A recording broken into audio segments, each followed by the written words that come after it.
แกงหน่อไม้ใส่เห็ดพวกจะแซ่บบ่พี่น้องจะต้องหน่อไม้ก็ได้เห็ดพวกเนาะพี่น้องเนาะอยู่2 คนก็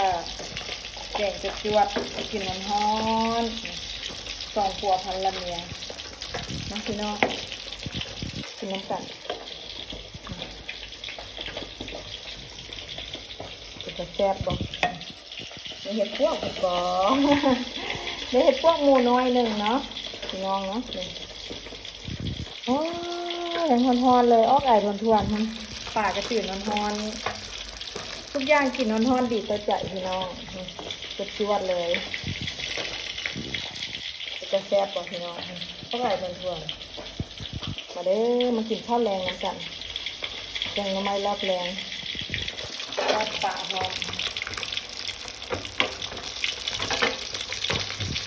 ขึ้นแล้ว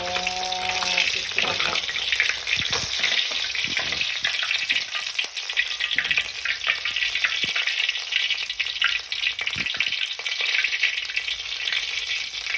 ปลากระป๋องก็ใหญ่เลยพี่น้องแกงหน่อไม้ก็จะแซ่บว้าวเอามาโซดู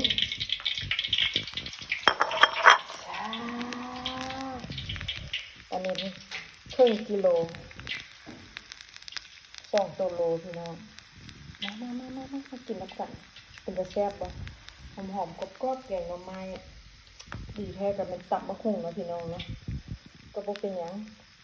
อันนี้ตำหลายละตำมักแตงตำมักทั่วเข้ากันแท้กับแกงหน่อไม้มันต้องแกงหน่อไม้จืดปลาตำมักฮุ่งข้าวเหนียวข้าวเจ้าได้เบิดมาใส่พี่น้องนี่ส่วนที่เหลือก็ปล่อยให้เย็นแล้วก็เอาเข้าตู้เย็นไว้กินเนาะพี่น้องเนาะนำตัวนี้ก่อนว่าซะเอาแซ่บๆนี่ก่อนนี่กินกับข้าวเหนียวพี่น้องทอดปลากินกับข้าวเหนียวปลาให้กับเป็นกระแซ่บแกงหน่อไม้เขาก็เป็นกระแซ่บมันนี่เป็นเมนูแบบว่าอร่อยกรอบนอกนุ่มในสีมือเซฟกระทะเล็ก